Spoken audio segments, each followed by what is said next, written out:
Summary of the Three Sisters by Anton Chekhov. The Prozorov sisters are in their living room in a Russian city capital on May 5th.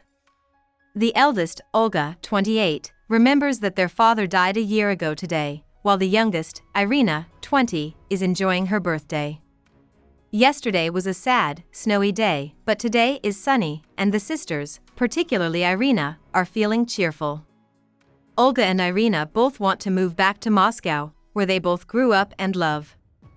A group of troops and an old family friend named Chebutikin come to visit for the name day party. Baron Tuzenbach, one of the soldiers, agrees with Irina that work should be enjoyed, and the two of them talk about how much they want to work one day. Just as Masha, the middle Prozorov sister, is about to leave the dole party, Vershinin, a new lieutenant colonel, walks in. He is married, in his 40s, and interested in philosophy. He knew the parents of the girls in Moscow. The sisters talk about their brother Andrei and how smart they think he is. While Vershinin thinks about how society might change in the future, Masha decides quickly that she wants to stay for lunch. Soon after, Kuligin shows up and lavishes love on his wife Masha, but she grumpily avoids him. While everyone else eats lunch, Irina tells Tuzenbach that Masha doesn't like Kuligin. Irina doesn't return Tuzenbach's love when he tells her he loves her. Natasha, Andrei's girlfriend, shows up late and in a weird outfit. She leaves the room quickly when Chebutikin makes fun of her at lunch.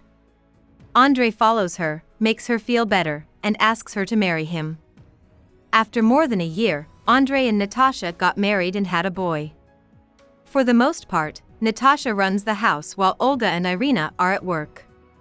Andrei is the secretary of the Distinct Council, but he still longs to be a professor, even though he has given up on that goal. Ferapont, his old helper, is the only person he can trust. Everyone is coming to the house for a carnival party one night in February. Once Masha and Vershinin get there, they are already seeing each other. Irina and Tuzenbach get there together too, since Tuzenbach walks Irina home from work every day at the telegraph office. She really doesn't like her job and can't wait to move to Moscow in June. Tuzenbach and Vershinin talk about what life is all about and how to be happy.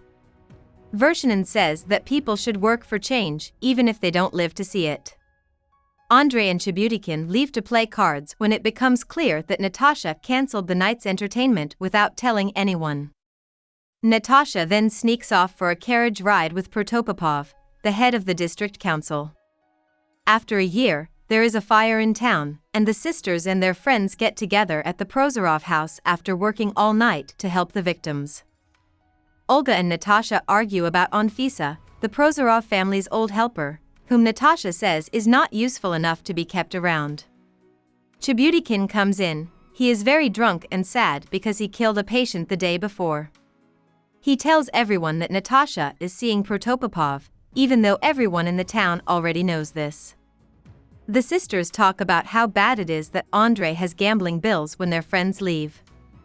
She cries because she is also unhappy with her new job as a town council member, and she knows they will never move to Moscow. Olga suggests that she get married to Tuzenbach instead of waiting to meet her true love in Moscow because it would be more practical. Masha tells Vershinin she loves him. Andrei walks in and tries to tell the sisters that he's happy with Natasha and his job as district councilman, but he starts to cry and says, "Dear sisters, don't believe me." After a little more than a year, the squad is getting ready to move to Poland. Tuzenbach quit the army to work in a brick business. He and Irina are getting married tomorrow, and Irina will then start working as a teacher. Olga is no longer at home because she is now a headmistress. Irina, who is lonely, has accepted that she will not be able to live in Moscow anymore. She has made the smart choice to marry Tuzenbach and start a new life. Tori and Masha, Chebutikin tells them that Tuzenbach has been challenged to a fight by Saliani, a soldier who also loves Irina. Andrei tells Chebutikin that he doesn't like Natasha, and Chebutikin tells him to leave. Tuzenbach says goodbye to Irina with love. Irina doesn't know that the fight is coming up, but she starts to cry because she can't really love Tuzenbach. Vershinin gives Olga some last words of wisdom and says that one day life will be filled with light. He leaves after giving Masha a kiss. Huligin sees Masha's crying and tells her he forgives her for having an affair and that they will go back to living their lives the way they were before. It sounds like a shot was fired in the distance, and soon Chibutikin comes out to say that Tuzenbach was killed in the fight. The sisters who are sad hold on to each other. Masha tells them that they should all try to start over. Irina says she is going to give her all to her job as a teacher. Olga says that those who come after them will be happy one day, but for now, she cannot comprehend why they are suffering, if we only knew. About the author.